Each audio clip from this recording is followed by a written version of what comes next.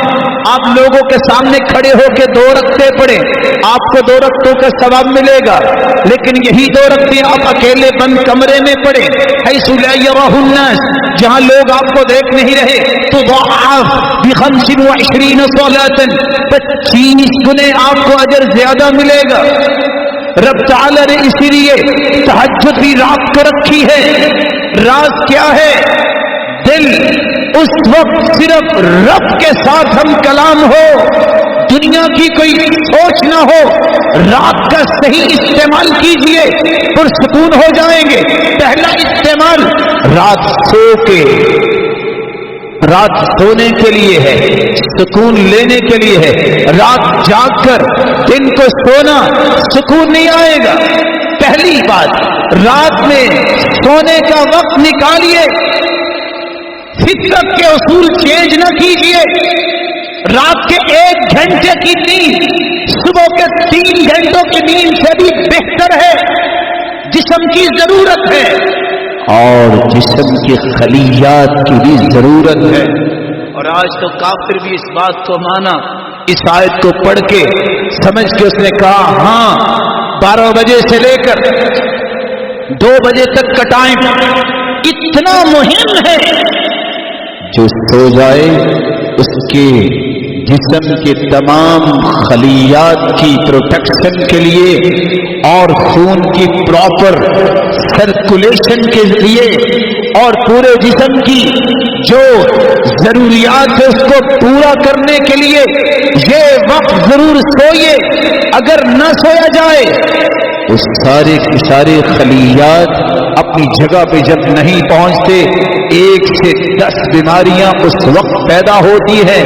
قرآن اس لیے کہتا ہے فَالِقُ الْإِصْبَاحِ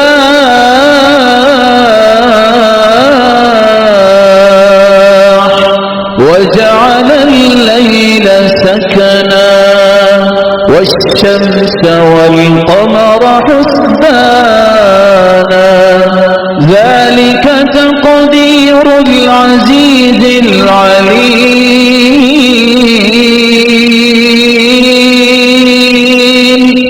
فارق الإصباح، دن کو رات سے نکالنے والا وہی ہے۔ وَجَعَلَ اللَّيْلَ سَكَنًا، اس نے رات کو سکون والی بنایا ہے۔ وَالشَّمْسِ وَالْقَمَرَ حُسْبَانًا، یہ دنیا کے نظام کو سورج اور چاند کے ساتھ منسلک کر دیا ہے۔ چاند سے پتہ چلے گا کون سا مہینہ شروع ہوا۔ سورج سے انسانی زندگی قائم ہے رب کی مشیت کے تابع۔ سورج کی روشنی انسانی زندگی اور انسانی جسم کے لیے بہت ضروری ہے۔ ساتھ یہ کہہ دیا ذالک تقدیر العزیز العلیم، یہ اندازے اس کے بیان ہو رہے ہیں جو سب سے زیادہ علم والا ہے، وہ اللہ ہے، غالب بھی وہ ہے۔ میرا اور آپ کا اندازہ، چلو رات کو میں یہ کام کرتا ہوں دن کو سو جاؤں گا، کیا احکم الحاکمین تو وہ تھا تمام حکمتوں والا، اس کا اندازہ اور میرے اندازے میں کوئی فرق ہی نہیں ہے۔ رب کا اندازہ اچھا ہے یا میرا اندازہ اچھا ہے؟ رات کا صحیح استعمال کیجئے، آرام کیجئے، تہجد پڑھیے، دعا کیجئے۔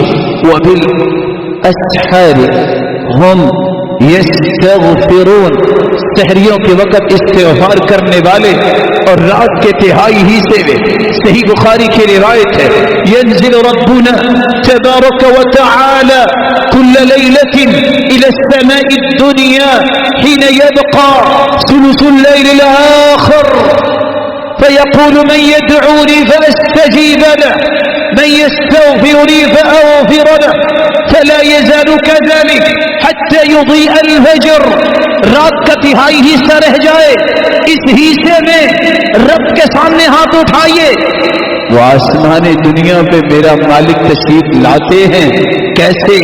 جیسے اس کی شان کو لائق ہے، نزول فرماتے ہیں جیسے اس کی شان اور عظمت کو لائق ہے، وہ تو خود بلاتا ہے، کوئی ہے مجھے پکارنے والا، میں دینے کو تیار ہوں، کوئی ہے هل من مسترزق، کوئی ہے رزق کا متلاشی، ہاتھ اٹھائے میں ہاتھوں کو رزق سے بھر دوں گا، کوئی ہے جو اپنے گناہوں کی معافی مانگنا چاہے، میں معاف کرنے کے لیے ہوں، بتائیے۔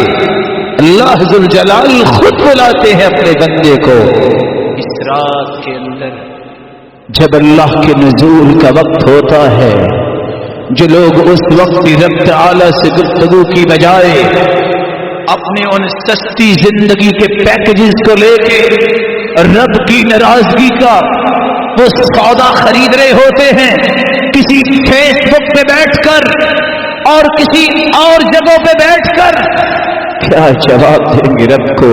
یہ وقت تو رب سے ہم کلامی کا تھا، یہ تو نیند بھی چھوڑنے کا وقت تھا، تم نے نیند بھی نہ لی، تم نے اپنے گھر والوں کا بھی خیال نہ کیا، تم نے رب کے اس فرمان کا بھی خیال نہ کیا، اور اس وقت کو معصیت اور نافرمانی میں لگا دیا۔ سکون نہیں آئے گا۔ سکون چاہیے تو ساتواں کام رات کا صحیح استعمال کیجئے۔ اللہ میری اور آپ کی رات کو پرسکون بنا دے۔ اور 3 آیتیں ہیں، گھر، رات اور بیوی، 3 جگہ سکون کا لفظ آیا ہے، اس لیے کہنے والے نے سچ کہا، سب سے بہترین سکون اس کو ملتا ہے جو انسان اپنے بچوں کے ساتھ اور اپنے گھر میں رات گزارتا ہے۔ مہنگے سے مہنگے ہوٹل ہوں، سکون نہیں آئے گا۔ گھر ہو، رات بھی وہیں گزارے اپنے ہی بچوں کے ساتھ۔ اور عبداللہ ابن عباس کہا کرتے تھے، اصول جس کا جتنا ایمان مضبوط ہے اتنا وہ اپنی بیوی بچوں کے قریب ہے، جتنے کسی کے ایمان میں کمی ہے اتنا وہ اپنے بیوی بچوں سے دور ہے۔ اللہ ہمیں خوبصورت ایمان نصیب فرمائے۔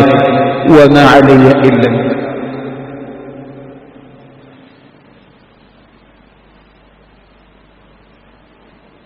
الحمد لله على إحسانه والشكر له على توفيقه وامتنانه، أما بعد فأعوذ بالله من الشيطان فإنه عدو للإنسان۔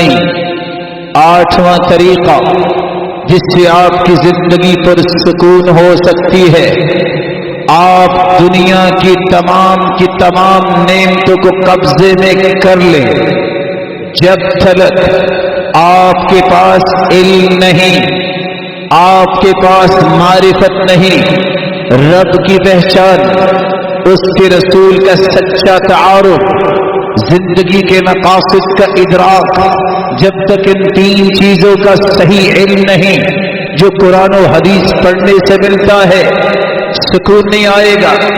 جاہل کی زندگی میں سکون نہیں ہوتا، سکون ہے عالم کی زندگی میں، سکون ہے علم والے کی زندگی میں۔ اور علم والے کے لیے ضروری نہیں کہ اس نے 100 کتابیں پڑھی ہوں، 3 علم ہر شخص پہ واجب ہے، فرض ہے۔ اس کے بارے میں قیامت کے دن کوئی عذر نہیں سنا جائے گا۔ پہلا علم اپنے رب کی پہچان، دوسرا علم اپنے محبوب آئیڈیل رول ماڈل قدوہ کی پہچان رسول اللہ صلی اللہ علیہ وسلم، تیسرا علم آخر مجھے رب نے کیوں بنایا۔ یہ 3 علم، قبر میں بھی یہی سوال، آپ ایک نہیں 10 PhD کر لے، سوال پہلی کلاس کا ہی قبر میں پوچھا جائے گا، من رب، رب کون ہے تیرا، من نبیک، بتاؤ آپ کے لیے آئیڈیل کس کو بنا کے بھیجا گیا، میں دینک، آپ کا دستور حیات کیا تھا۔ اس لیے وقت نکالیے، سال کی ابتدا ہے اور اپنے بچوں کو علم سکھانے کے لیے دانشگاہوں کا رخ کیجیے، اور یہ وہ علم ہے جس علم کو حاصل کرنے والے کائنات کے سب سے بہترین ہے۔ خیرکم من تعلم القرآن وعلمہ، سب سے بہترین قرآن سیکھنے والا ہے، سکھانے والا ہے۔ یہ وہ ہستیاں ہیں، پوری کائنات نہیں بلکہ 14 کے 14 طبق، بری بحری مخلوق، سب مخلوق کی دعاؤں کا مرکز وہ انسان ہے۔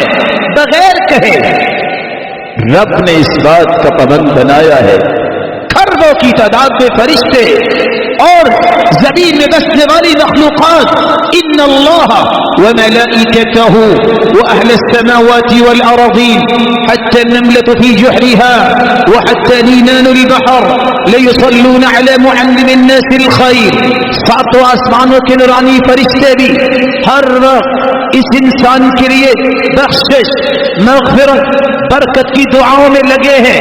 ساتوں زمینوں کی مخلوقات بھی اور رب تعالی بھی رحمت کی برکھا برساتی ہے، کس پر؟ علی معلم الناس الخیر، جو دنیا کو دین اور خیر اور بھلائی کی تعلیم